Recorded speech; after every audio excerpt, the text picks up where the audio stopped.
Hey, what's up guys, your boy Nick, Paradise Jones, back with another video. And man, I'm just finishing up my first week back due to this whole quarantine and all, and man, it feels good to be back. But in today's video guys, I'm hitting you guys with another tutorial. I'm gonna be doing a mid fade on my boy Ant, and I'm also gonna be lining up his beard too as well. So I'm gonna break down my process step by step to show you how I achieve this mid fade. But before we do that, if you're new to my channel, go ahead and hit that subscribe button. And also if you're returning, hit that post notification bell too as well so you're alerted every time I drop a video. So enough with the talking, let's go ahead and get into the video. Alright guys, like I said in the beginning of the video, we're going to be doing a mid fade on my boy Ant. I've been cutting my man's Ant's hair for a little bit now, and it's always good conversation when he comes through. Plus his fade always comes out so buttery, so this is definitely one of my favorite cuts to do right here. Alright, so first we're going to go ahead and start with my T outliners to make my initial guideline. We're going to make this guideline all the way around the head. I'm not really worrying about cleaning up the bulk at the bottom. I'll do that later at the end of the cut. I'm just trying to make sure to get this line as even as possible. Alright, with my wall seniors with the lever open, I'm going to go ahead and make my second guideline. I'm making sure to use smooth, consistent strokes, and I'm going to make this guideline about an inch to a half an inch thick, excuse me. These voiceover is a little harder than you think, but now I have my lever closed and I'm going to work at that bottom of that guideline. Now I'm going to play with my lever and try to buff out that line, making sure not to go above where I started that second guideline. Now as you can see, I'm playing with my lever and I'm also brushing the hair down in the direction that I want it to lay down in.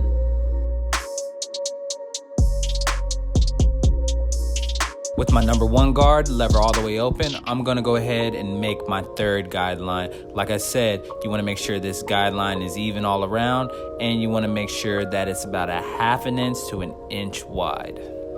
Now closing my clipper all the way up, I'm gonna go ahead and attack the bottom of that line. Now this number one isn't gonna take out this line, but what it's gonna do is soften up that line so when I come in with my half, it'll be that much easier to get that line out. Now with the half guard on my clipper, I'm going to continue to work at that line and adjust my lever as needed. I'm still trying to soften up this line as much as possible.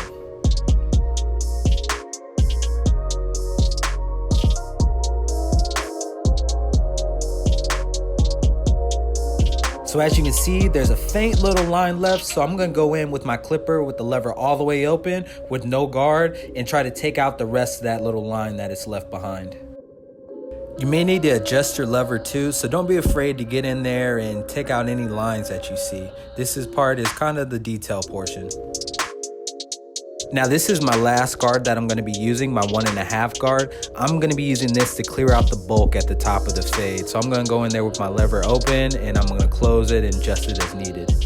So my objective with this guard isn't really to set a line, I'm just using it to debulk this top portion.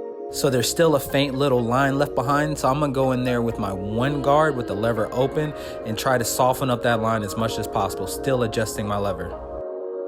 The one thing I like to keep in mind when I'm fading is what you put the line in with is what you have to take out with it. So the line that I'm working on is the line that I set when I put in that guideline with my one open. So I'm just using this guard to go back and buff out that rest of that little residual line that's left behind. Now with my T outliners, I'm gonna go ahead and clean up the rest of the hair at the bottom of the neck. The reason I like doing this, I just feel like it saves me time. I like to get right in, attack the fade, attack the haircut instead of worrying about balding out the client. I know in the beginning that used to take the longest, so I like to worry about that at the end. I like to get in there and get some work done. Now for this side of the head, I'm gonna speed things up a little bit. I'm gonna be doing the exact same thing. I'm gonna be going through the exact same process. That's one thing when it comes to barbering. You wanna figure out a process. You wanna get some repetition in doing the same exact process for every client. And once you do that, that's when all the speed comes in. That's when all the other things come in. But yeah guys, find you a process. So now I went ahead with my wall seniors, lever open, and went ahead and made my second guideline. Excuse me there, I had the hiccups, but I'm closing up my lever and I'm just attacking this line now, trying to get it out of there.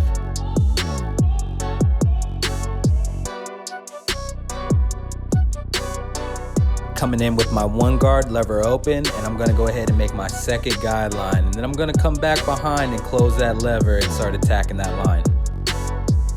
So I had someone ask me in the last video why I make my guidelines 1 inch to 1/2 inch wide. For me personally, I just like to give myself enough room to work with. And then number 2, I hate it when I'm out and I'm up on somebody and I see the fade, it looks good, but when I step a couple feet back, it looks like they have a chili bowl.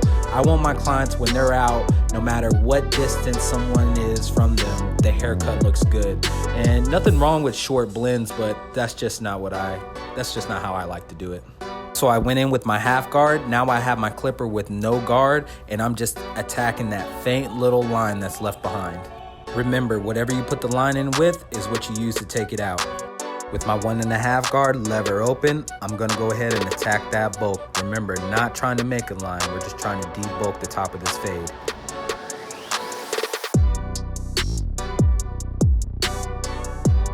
So now with my 1 guard, I'm just gonna work my way down and just go over my work.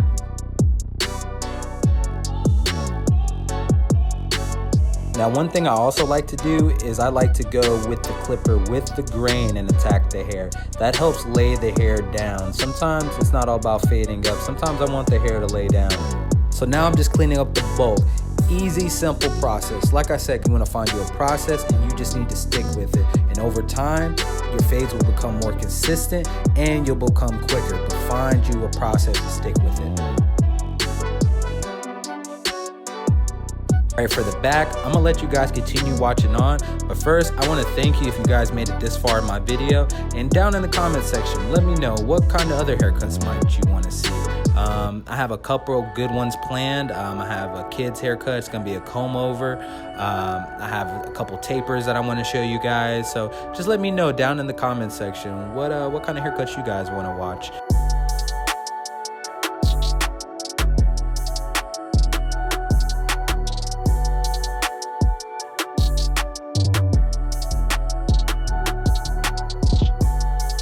And real quick, I don't know why I chose to use those hair clips. I had a hairband sitting right on my toolbox, but for some reason I chose to use those hair clips. And as you can see, they're not working at all.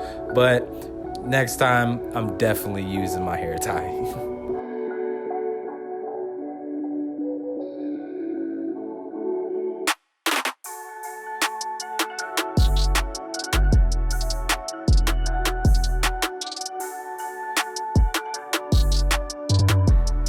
Now I'm cleaning up the hair at the bottom of the neck, and as you can see guys, this fade is looking so buttery right now. I love it. I love to see when a fade comes all together.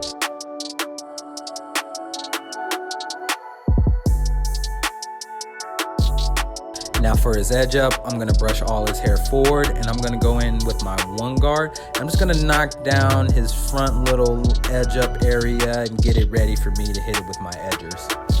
So what I like to do when it comes to the edge up is I like to start in the middle and work my way out. I like to work on one side, get that side crispy, and then match the other side to it. Now I'm just working my way around to the other side, making sure everything is symmetrical, making sure to use my mirror to make sure everything is straight.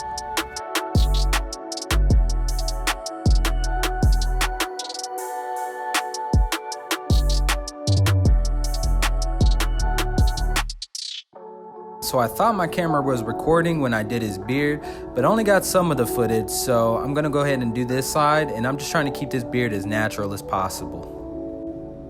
You wanna remember to keep the natural shape. You don't want it to be too cosmetic, because it may look good right there, but 2 days later, it's gonna grow right back and it's not gonna look good. So just go ahead and follow the natural line. Now with my razor, I'm making sure to stretch out the skin and hold my razor at a 45-degree angle. Now don't be scared, as long as you stretch that skin out and hold that razor at a 45-degree angle, you will not cut anybody. And use small strokes. Don't use long drawn out strokes, use small choppy strokes.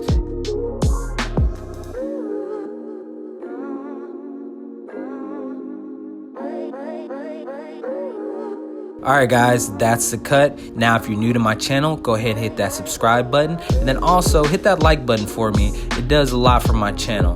But until next time guys, I'll catch you guys later. Peace.